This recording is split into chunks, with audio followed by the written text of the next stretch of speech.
Assalamualaikum. I am Nimra Afzal and today we discuss the topic geometric mean. We were studying the third chapter which is measure of center and tendency.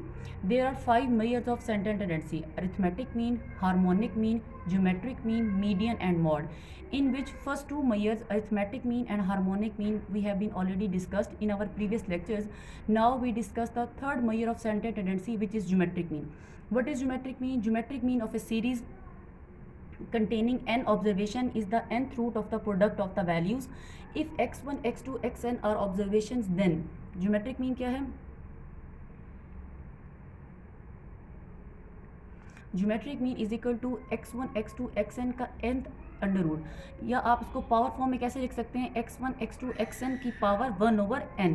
मतलब अगर आपके पास ये square root होता तो आप यहाँ पे 1/2 लिखते, अगर आपके पास ये थर्ड रूट होता तो आप इसको 1/3 लिखते, या अब आपकी अंडर रूट की जो भी पावर होगी आप उसको इस तरह से 1/n की फॉर्म में लिखेंगे। अब इस फॉर्मूले को सिंप्लीफाई कैसे करेंगे? आप लॉग अप्लाई करेंगे बोथ साइड्स पे, लेफ्ट साइड पे और राइट साइड पे। जब लेफ्ट साइड पे अप्लाई करेंगे log of GM stands for geometric mean, और जब आप राइट साइड पे लॉग अप्लाई करेंगे तो आपको पता है by the rules of logarithm power पहले आती है 1/n log of x1 x2 so on xn।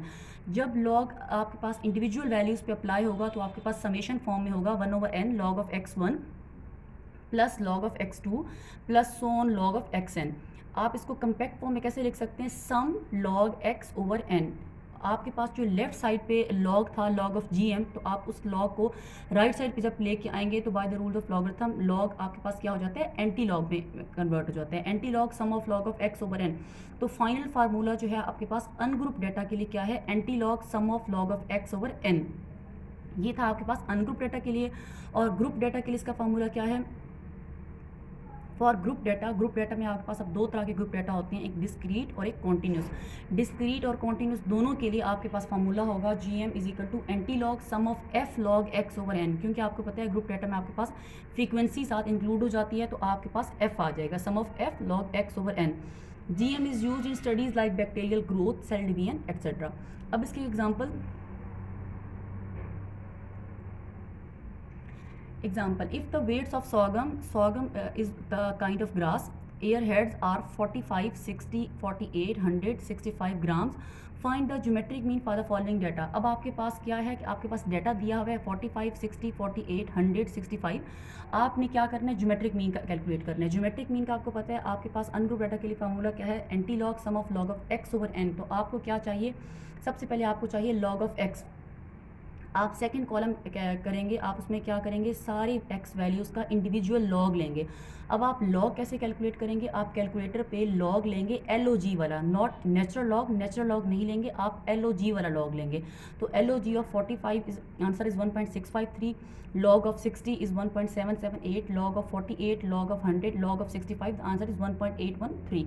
अब आप इसको कैसे करेंगे? इस कॉलम का आप सम ले लेंगे, द आंसर इज़ 8.925। अब आपके पास n क्या है? 5, और geometric mean is equal to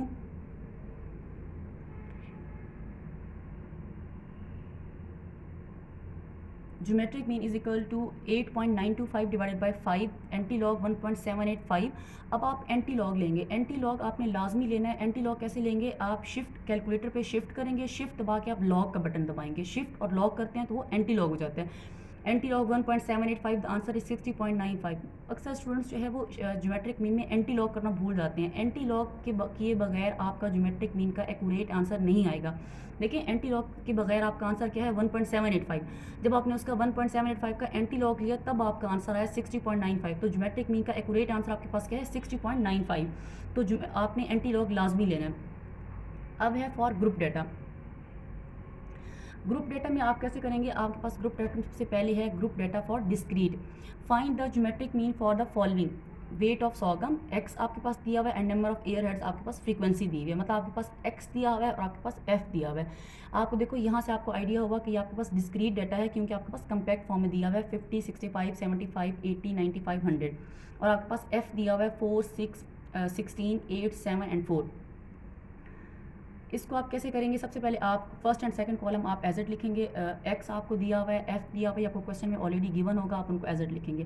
third column में आप क्या करेंगे? आप लॉग ऑफ एक्स लेंगे। लॉग ऑफ एक्स कैसे करेंगे? आप हर पहले कॉलम में हर वैल्यू का इंडिविजुअली लॉग लेंगे, कैलकुलेटर पे log LOG log of 50 1.69, log of 63, log of 65, log of 130, log of 135। आपके पास थर्ड कॉलम आ जाएगा।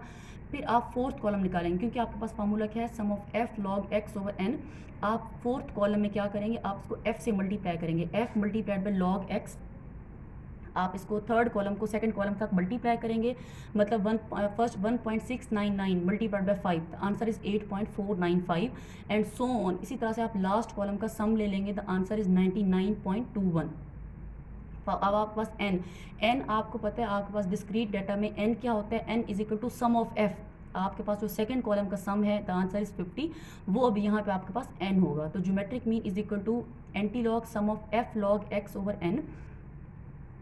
Anti log 99.21 divided by 50। पहले आप इसको ब्रैकेट को सॉल्व करेंगे, ब्रैकेट को सॉल्व करने के बाद आपका आंसर आया 1.9842। और आप इसका एंटी लॉग लेंगे, एंटी लॉग कैसे लेंगे, शिफ्ट करके आप लॉग करेंगे, आपके पास एंटी लॉग आ जाएगा, anti log of 1.9842, the answer is 96.43। This is the आपके पास ये आपके पास आंसर होगा ज्योमेट्रिक मीन का। अब आपके पास क्या है, कॉन्टीन्यूस डिस्ट्रीब्यूशन, मतलब आपके पास कॉन्टीन्यूस जब डाटा होता है आपके पास, तब आप उसका ज्योमेट्रिक मीन कैसे कैलकुलेट करेंगे। For the frequency distribution of weights of sorghum ear heads given in table below, calculate the geometric mean. अब आपके पास ये क्लासेस दी हुई हैं, देखिए क्लासेस आपके पास जो कॉन्टीन्यूस डाटा होता है उसमें आपके पास क्या होती हैं, क्लासेस गिवन होती हैं। क्लासेस में क्या है, 60 to 80, 80 to 100, 100 to 120, 120 to 140, 140 to 160 आपके पास क्लासेस दी हुई हैं। और आपके पास एफ दिया हुआ है 22, 38, 45, 35, 20। आप एफ का सम ले लेंगे, आपका एफ का सम क्या है 160। अब आप इसको कैसे कैलकुलेट करेंगे, आपको पता है जब भी कॉन्टीन्यूस डाटा आता होता है, आपको सबसे पहले आपको मिड वैल्यू की जरूरत होती है। मिड वैल्यू आपके, हमने पहले अरिथमेटिक मीन में भी मिड वैल्यू सॉल्व की, हमें हार्मोनिक मीन में भी सॉल्व की। मिड वैल्यू का फॉर्मूला है lower plus upper divided by 2, मतलब L plus H divided by 2। अब इस केस में आपके पास एल क्या है 60 पहले कॉलम में 60, और अपर क्या है, अपर लिमिट क्या है 80 divided by 2, 60 plus 80 divided by 2, the answer is 70। इसी तरह से 80 plus 100 divided by 2, the answer is 90। 100 plus 120 divided by 2, 120 plus 140 divided by 2, 140 plus 160 divided by 2। इस तरह से आपका थर्ड कॉलम आ जाएगा मिड का, मिड वैल्यू का। आप उसके बाद फोर्थ कॉलम क्या करेंगे, लॉग ऑफ एक्स। अब आपने लॉग लेना है थर्ड कॉलम का, क्योंकि अब आपके पास मिड वैल्यू आ चुकी है, आप मिड वैल्यू का लॉग लेंगे। Log of 70, the answer is 1.845, log of 90, log of 110, log of 130 and log of 150। तक आपके पास चौथा कॉलम आ जाएगा। पांचवा कॉलम आप कैसे कंप्यूट करेंगे, आप चौथे कॉलम को सेकंड कॉलम फ्रीक्वेंसी के साथ मल्टीप्लाई करेंगे, क्योंकि आपका फार्मूला है sum of F log x, क्योंकि आपको लॉग एक्स को एफ से मल्टीप्लाई करना पड़ेगा। तो आप चौथे कॉलम को सेकंड कॉलम के साथ मल्टीप्लाई करेंगे, तो आपके पास आंसर आ जाएगा, देखें 1.845 multiplied by 22, answer is 40। 1.954 multiplied by 38, the answer is 74.25। ऊपर जो आपका ये 40 लिखा हुआ है, ये है 40.59, ये थोड़ा सा यहाँ पे मिस्टेक हो गई है। 2.041 multiplied by 45, the answer is 91.85, और इस तरह से सो ऑन। आप इस लास्ट कॉलम का सम ले लेंगे, द आंसर इज 324.2। तो आप क्या करेंगे, अब आपके पास यहाँ पे n क्या है, n यहाँ पे क्या है आपके पास सेकंड कॉलम का सम। सेकंड कॉलम का सम आपके पास क्या है 160, anti log sum of f log x over n। Sum of f log x का आपके पास सम क्या है, लास्ट कॉलम का 324.2 डिवाइडेड बाय 160, एंटी लॉग 2.02625। और अब इसका एंटी लॉग देंगे शिफ्ट दबा के लॉग, तो आपके पास आंसर आ जाएगा 106.23। तो ये आपका टॉपिक है ज्योमेट्रिक मीन फॉर ग्रुप और अनग्रुप डाटा।